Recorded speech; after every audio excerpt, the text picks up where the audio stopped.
अस्सलाम वालेकुम, मैं हूँ ईशा गुल और आप देख रहे हैं सिंगापुर स्टिचिंग सेंटर। आज की वीडियो में मैं आपके साथ शेयर करने वाली हूँ बहुत ही तफसील के साथ एक शर्ट की कटिंग, शोल्डर कैसे कट किया जाता है, अगली कटिंग कैसे की जाती है, फिटिंग के निशान कैसे लगाए जाते हैं, ये सब मैं आपके साथ इस वीडियो में शेयर करूँगी। लेकिन इससे पहले अगर आपने अब तक मेरा चैनल सब्सक्राइब नहीं किया तो सबसे पहले मेरा चैनल सब्सक्राइब कर लीजिए और बेल आइकन प्रेस करना तो बिल्कुल मत भूलिएगा। तो वीडियो में जैसा आपको नज़र आ ही रहा है कि शर्ट के दोनों पीसेस को मैंने तह कर ली है डबल, और जो बैक साइड है उसे हम हमेशा नीचे वाले हिस्से में रखते हैं, यानी नीचे बैक साइड आती है, और जो फ्रंट साइड होती है, जो हमारा अगला हिस्सा होता है शर्ट का, वो हमेशा ऊपर की जानिब होता है। अब जो बॉर्डर्स हैं उन दोनों को बराबर कर लेना है, अच्छे से हमने तह लगा लेनी है ताकि कपड़े का डिज़ाइन, सेंटर, हर चीज़ कंफर्म हो कि हमने जो तह लगाई है वो बिल्कुल परफेक्ट है। कटिंग करने के बाद हमारे पास फिर कोई हल नहीं रहता। अब जब मैंने नीचे से बॉर्डर बराबर किए तो जो थोड़ा सा एक्स्ट्रा कपड़ा था वो ऊपर की जानिब आ गया। तो अब आप ये देख लीजिए कि हमने अब इसको तह लगा देनी है, क्योंकि अब हमने इसके शोल्डर वगैरह ड्रॉ करने हैं, तीरा वगैरह ड्रॉ करना है। अब जो बैक साइड का एक्स्ट्रा कपड़ा है आप चाहें तो उसको पहले ही रिमूव कर दें और चाहें तो बाद में इकट्ठा रिमूव कर दीजिएगा। अब हमने क्या करना है, अब हमने पैमाइश स्टार्ट करनी है। आपके पास आपकी शर्ट की पैमाइश तो पड़ी ही होगी। तो अब जो मेरा तीरा है वो है 13.5 मेरा तीरा है। 1 इंच मैं सिलाइयों का रखूँगी, 1 इंच मैंने सिलाइयों का रखना है, आधा इंच दाईं जानिब का, आधा इंच बाईं जानिब का, जो हमने स्लीव्स अटैच करने हैं। 13.5 तीरा था तो मैंने 14.5 रखा। और अब आप ये देखिए 14.5 का जो हाफ है वो हम करेंगे, 14.5 का हाफ होता है 7.25। 7.25 हमारे सामने आ गया। अब हमने 7.25 पे निशान लगाना है। अब इसका आसान तरीका एक और मैं आपको बता देती हूँ। 13.5 इंचज़ अगर आपका शोल्डर था तो आपने क्या करना है, 13.5 का हाफ करना है, निशान लगा लेना है और आधा इंच एक्स्ट्रा का निशान लगा लेना है, तब भी 7.25 ही बनेगा। ठीक है। उसके बाद मेरा शोल्डर है 8 इंच, तो मैंने एक 8 इंच लंबी लकीर लगा लेनी है। ये देखिए 8 इंच लंबी लकीर लगा लेनी है और ये देखें ये हमने लंबी लाइन एक लगा ली। बिल्कुल स्ट्रेट होनी चाहिए, ना इसका रुख दाईं तरफ निकल जाए ना बाईं तरफ निकल जाए, ऐसा कुछ नहीं होना चाहिए। ये देखिए बिल्कुल स्ट्रेट 8 इंच तक मैंने एक लाइन खींच ली, क्योंकि मुझे 8 इंच का शोल्डर तैयार चाहिए। अब आप ये देखिए ये मैंने एक चौड़ाई में भी लाइन लगा ली, पहले लंबाई में लगाई थी फिर उसको चौड़ाई में भी लगा लिया। मैं इसकी स्पीड इसलिए तेज़ नहीं कर रही ताकि आप लोगों को कोई भी बात छुपी हुई नहीं रहे। अब यहाँ से आप देख रहे हैं ये हमारा जो बॉक्स तैयार हुआ है, यहाँ से हमने एक चेस्ट का निशान लगाना है। ये देखिए अपने चेस्ट का निशान लगाएंगे। 18 इंच चेस्ट है, 19 है, जितनी है उसका हाफ कर लेंगे। अब 19 इंच चेस्ट है मेरी, और ये देखिए ये 9.5 इंच बना और 9.5 इंच पे मैंने निशान लगा लेना है कि मेरी चेस्ट का निशान इतना है। अब ये बॉक्स तैयार हो गया है ना, अब इसके अंदर अंदर हमने अपने शोल्डर की लाइन खींचनी है। अब इसके अंदर अंदर क्या करना है, हमने अपने शोल्डर की लाइन खींच देनी है। अब आप लाइन को देखिएगा मैं कैसे खींचती हूँ गुलाई में। गुलाई बहुत ज़्यादा नहीं करनी होती, हमने बहुत सीधा सीधा गोल करना होता है। ये देखिए ये देखें कितना सीधा सीधा गोल किया मैंने, कोई बहुत ज़्यादा गहरी गुलाई नहीं की। आप जितना ज़्यादा गहरा गुलाई में लेके जाओगे कपड़े को उतना ज़्यादा कंधा बड़ा होता जाएगा, उतना ज़्यादा शोल्डर बड़ा होता जाएगा। अब ये देखिए 8 इंच हमारा पूरा तैयार हो गया है, मैंने गुलाई में पैमाइश की। अब आप अगर गहरी गुलाई करेंगे तो वो 9 इंच चला जाएगा, 9.5 चला जाएगा, इसलिए हमने बिल्कुल सीधी सीधी सी गुलाई करनी है। आपके सामने मैंने की है। अब हमने ये जो कोना है ना, ये कॉर्नर, यहाँ पे एक लाइन लगानी है। यहाँ से हम करेंगे अगली कटिंग की शेप बनाएंगे। ठीक है, जो हमने अगली कटिंग का बनाना है, ये 1.5 इंच इसकी चौड़ाई होनी चाहिए अगली कटिंग की, और यहाँ से मैंने 1.5 इंच का निशान लगाया। जो अगली कटिंग होती है वो 1.5 इंच चौड़ी होती है। ये जो बिल्कुल कॉर्नर है ना, बिल्कुल ये जो कोना है, यहाँ पे मैंने 1.5 इंच का निशान लगाया, यहाँ से कॉर्नर 1.5 इंच का ही बना। ठीक है। अब मैंने क्या करना है, 1.5 इंच से गुलाई ले जाते हुए आहिस्ता आहिस्ता आहिस्ता आहिस्ता ऊपर 1 इंच पहले ही ख़त्म कर देना है। बहुत सारे लोग गलती करते हैं, वो ऊपर तक एंड तक ले जाते हैं, तो जिसकी वजह से तीरा कम हो जाता है, बहुत मसला हो जाता है। इसलिए आपने क्या करना है, जस्ट ऊपर तक ले जाते ख़त्म कर देना अगली कटिंग को। अगली कटिंग का फ़ायदा ये है, यहाँ पे जो आपका कपड़ा जमा हो जाता है एक्स्ट्रा, वो रिमूव हो जाएगा, बहुत अच्छी फिटिंग आएगी। और आपने देखा ही होगा चेस्ट से ऊपर जो शोल्डर वाली हमारी जगह है ना, ये बहुत ही नाजुक सी है, बहुत ही नरम मुलायम सी है, यहाँ से कपड़ा एक्स्ट्रा बुरा लगता है। तो हमने अगली कटिंग के ज़रिए अपनी बॉडी शेप के मुताबिक हमने इसको कर लेना है, तो बहुत ही अच्छी शेप आती है। अगर आपने अब तक अगली कटिंग नहीं की तो आपने इस वीडियो को देखने के बाद तो लाजमी अगली कटिंग करनी है। अब आप ये देखें, यहाँ से 1 इंच का मैं निशान लगा रही हूँ, ये तीरे की हम शेप देंगे। अब यहाँ पे मैं आपको बताऊँ 3 से 4 इंच तक लंबाई तक आपने तीरे की शेप को लेके जाना है, 3 से 4 इंच तक, ये देखिए, ठीक है। जो तीरा होता है और जो शोल्डर की अगली कटिंग होती है, ये दोनों कमीज़ पर की अगली फ्रंट पर होते हैं, शर्ट की फ्रंट पर होते हैं। ये जो तीरे की अगली कटिंग होती है और जो शोल्डर की अगली कटिंग होती है, ये दोनों जस्ट फ्रंट पर होते हैं, बैक के साथ का कोई ताल्लुक नहीं होता, ठीक है। इस बात को आपने याद रखना है। बहुत सारे लोग तीरे की जो कटिंग करते हैं वो बैक साइड की भी कर देते हैं, तो इसलिए मैं आपको बता रही हूँ। अब जो मेरी साइड सिलाई है वो 13 इंच है, आधा इंच मैं सिलाई में दे रही हूँ, जो शोल्डर में सिलेगा आधा इंच वो हो जाएगा, ठीक है। 13 इंच मेरी साइड सिलाई तैयार है, आधा इंच मैं सिलाई का मार्जिन रख रही हूँ। ये देखिए आप, 13.5 पे मैं निशान लगा दूंगी, 13.5 पे, यानी यहाँ पे मेरा हिप तैयार होगा, ठीक है। अब आप ये देख ही रहे हैं, तो अब मैंने क्या करना है, अब मैंने कमर तक का निशान लगाना है। 6 इंच का मैं निशान लगा रही हूँ कमर तक का, और आधा इंच मैं लगा रही हूँ, आधा इंच मैं क्या कर रही हूँ, सिलाई का मार्जिन रख रही हूँ, यानी 6.5 पे निशान लगा रही हूँ। कमर का जो स्टैंडर्ड साइज़ होता है वो 6 से 6.5 ही होता है। ये स्टैंडर्ड साइज़ का कुर्ता तैयार हो रहा है, इसलिए मैं आपको बहुत ही आसान अल्फाज में बता रही हूँ। अब जो कमर है मेरी वो 16 इंच है, 16 इंच का जो हाफ होगा वो कितना होगा, 8 इंच होगा, तो मैं 8 इंच पे निशान लगा लूँगी। ये देखिए 8 इंच पे निशान लगा लिया, ठीक है। ये देखिए 8 इंच पे हमारा ये निशान लगा लिया, जो ये प्लस का निशान है ये 8 इंच पे मैंने लगा लिया। अब हिप है, हिप मेरा है 20 इंच तैयार, ठीक है।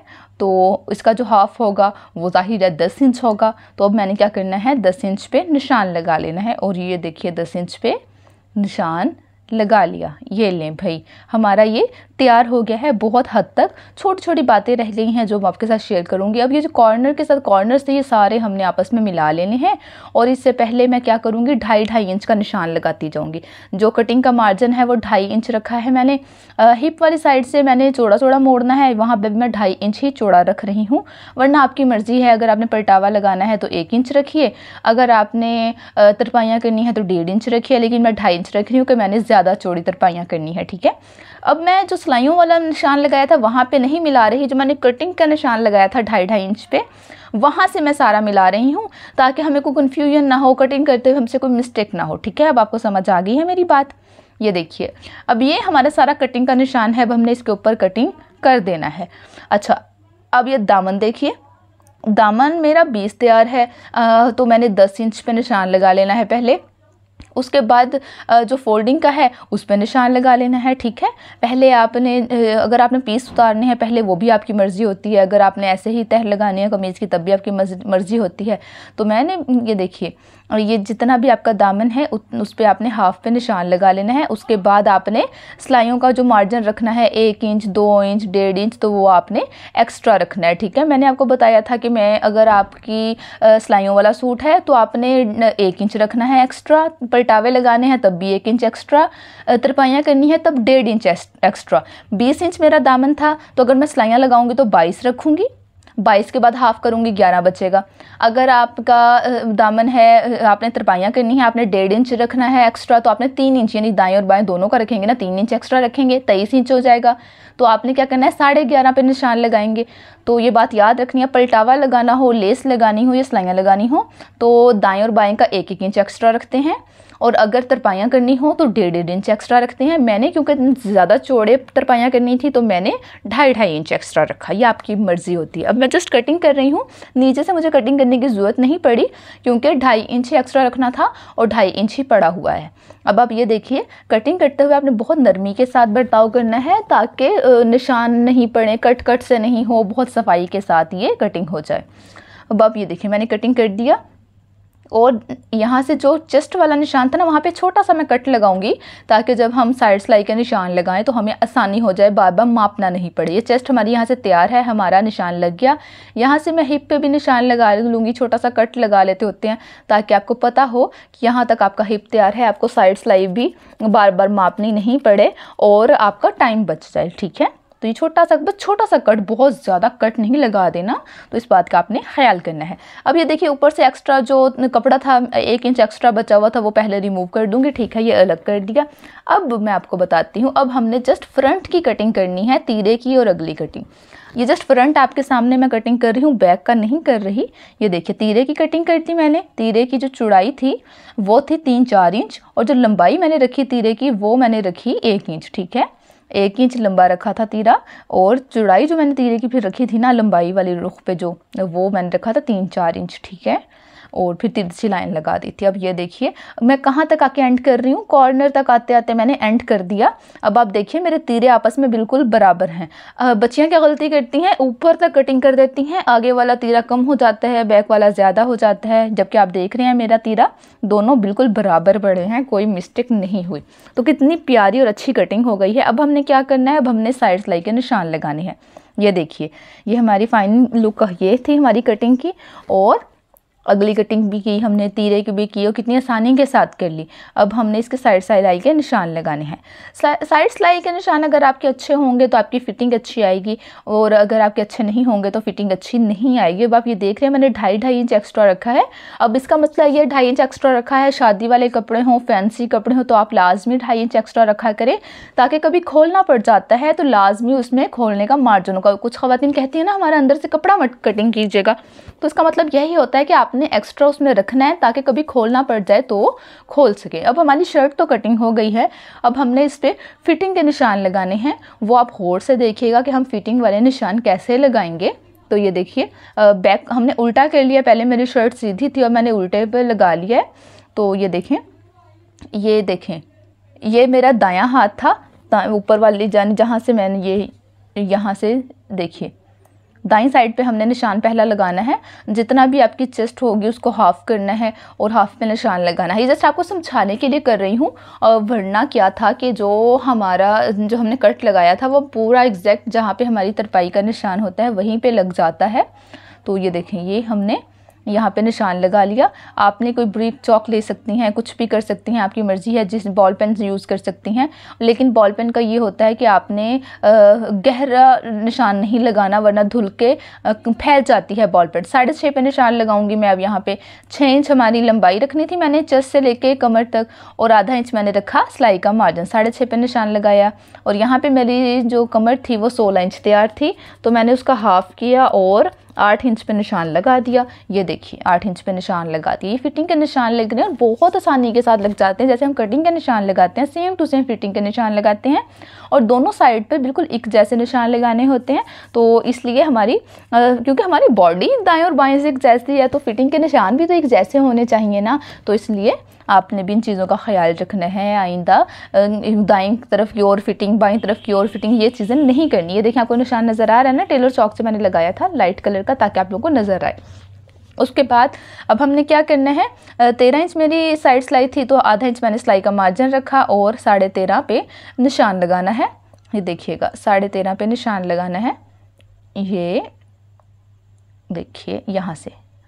अच्छा, हिप वाली जगह से आपको अजीब सी एकदम कोने से निकलते हुए नज़र आ रहे होंगे शर्ट के, कितनी अजीब सी लग रही है, क्योंकि मैंने चौड़ाई में ज़्यादा रखी है, तरपाई करने के लिए 2.5 इंच रखा है, इसलिए वो ज़्यादा लग रहा है। तो अब मैंने यहाँ पे अपनी खुलाई भी रख ली हिप की, और यहाँ से हम इसको मिला देंगे। अच्छा जी, तो ये देखिए, ये देखें, ये हमने रगड़ रगड़ के लगा लिया निशान। अच्छा, बॉल पेन या मार्कर वगैरह के रगड़ रगड़ के नहीं लगाते। मार्कर तो वैसे ही यूज़ नहीं करते, मार्कर कपड़े पे फैल जाता है, और बॉल पेन भी यूज़ करते हुए एहतियात करते हैं। हमेशा टेलर चौक वगैरह ही यूज़ करें ताकि अच्छा रहे। अब ये देखिए ये दोनों निशान थे। अब जैसे मैंने ये ऊपर वाला कपड़ा उठा दिया, अब नीचे वाले कपड़े पे भी सेम टू सेम हम ऐसे ही निशान लगाएंगे। ये देखिए, अब आप गौर से देखिएगा मैं निशान कैसे लगाए। एक पे लगा दिए, सेम टू सेम नीचे वाले पे भी हम वही रुख पे लगा देंगे, इसी रुख पे लगा देंगे। ये देखिए, और बहुत आसानी के साथ लग जाएंगे, क्योंकि हमने फ्रंट पे तो निशान पहले ही लगा लिए थे। अब बैक साइड पे लगाने हैं। तो ये देखिए मैं कैसे लगा रही हूँ। मैंने ये चौड़ाई पैमाइश की कि मेरी कितनी बन रही है, और ये तकरीबन 1.25 बन रही थी। मैंने यहाँ से 1.25 पे निशान लगा दिया, क्योंकि कटिंग बिल्कुल एक जैसे, जब हमारा कटिंग में हाथ नहीं हिला तो कैसे हो सकता है कि हमारा निशान लगाते हुए हाथ हिल जाए। मैंने कमर पे पैमाइश की, 6.5 पे रख कर मैंने कमर का पैमाइश ले लिया, और वहाँ से मैंने चौड़ाई में निशान लगा दिया। मुझे बार बार कमर नापने की, ये सब करने की ज़रूरत नहीं पड़ेगी अब, ठीक है। तो ये आप ज़रूर फॉलो कीजिएगा। ये वाला बहुत आसान हो जाता है निशान लगाना। पहले वाला निशान थोड़ा मुश्किल हो जाता है, लेकिन सेकंड वाला बिल्कुल आसानी के साथ लग जाता है। तो ये देखिए, अब इसको भी हमने रगड़ रगड़ के इसलिए कि टेलर चौक फैलता नहीं है, वॉश करके आराम से धुल जाता है। टेलर चौक के अलावा अगर आप दूसरा चौक जो हम हमेशा ब्लैक बोर्ड पे यूज़ करते आए हैं, वो वाले कलरफुल चौक मंगवा लें, वो भी बहुत आसानी हो जाती है। कैंची से काट कर आप उसकी नोक बना लें और उसके बाद आप टेलर चौक को बोर्ड वाले चौक को यूज़ कर सकते हैं, ठीक है। टेलर चौक बहुत ज़्यादा महंगा पड़ जाता है और बहुत सारे कलर्स कभी कभी ऐसा हो जाता है कि मैच नहीं हो रहे होते शर्ट के मुताबिक, इसलिए। तो अब ये देखिए निशान लग गए हमारे कितनी आसानी के साथ। कटिंग भी मैंने सारी आपको समझा दी है, तमाम चीज़ें समझा दी हैं। उम्मीद है आपको आज की वीडियो अच्छी लगी होगी, समझने में आसानी हुई होगी, आपके डाउट्स क्लियर हो गए होंगे। तो अगर आपको वीडियो अच्छी लगी है तो मेरे चैनल को सब्सक्राइब कर दीजिए। अगर आपने अब तक सब्सक्राइब नहीं किया तो बेल आइकन प्रेस करना तो बिल्कुल मत भूलिएगा। बेल आइकन प्रेस करने का फ़ायदा ये होता है कि मेरे चैनल पर हर आने वाली नई वीडियो सबसे पहले आप तक पहुँचेगी। तो इसलिए बेल आइकन भी लाजमी प्रेस कर दीजिए। वीडियो को लाइक भी कर दिया करें, कमेंट कर दिया करें, हौसला अफजाई हो जाती है। दोस्तों के साथ शेयर कर दिया करें, क्योंकि जिनको सिलाई में इंटरेस्ट है लेकिन कुछ मसले मसाइल हो जाते हैं उनकी कटिंग में, तो ताकि उनके ये मसाइल हल हो जाएं। तो ये देखिए आपके सामने मैंने शर्ट कटिंग की और बहुत कोशिश की कि बहुत आसानी के साथ आप लोगों को तो ये बात पहुंचा दूं। तो देखिए मैंने पहुंचा दी, अल्हम्दुलिल्लाह। मेरी कोशिश तो यही थी और उम्मीद है आपको आज की वीडियो यकीनन हेल्पफुल आपके लिए रही होगी। जो चीज़ें आप लोगों को अब तक समझ नहीं आई वो अब समझ आ गई होंगी। और ये देखिए साइड सिलाई का निशान एक तरफ ऐसे है और दूसरी तरफ ऐसे है, ताकि हमें लगाते हुए आसानी हो। दोनों हमारी दाएं जानिब आएंगे, एक तरफ हम ऐसे निशान पे सिलाई लगाएंगे और दूसरी तरफ हम इसको पलट कर ऐसे लगाएंगे, ठीक है। तो ये चीज़ें मैंने आपके सामने सारी की हैं और मैंने वीडियो की स्पीड बिल्कुल नहीं बढ़ाई, सिर्फ इसलिए ताकि आपको ऐसा लगे कि मैं ये सब चीज़ें आपके बिल्कुल सामने कर रही हूँ।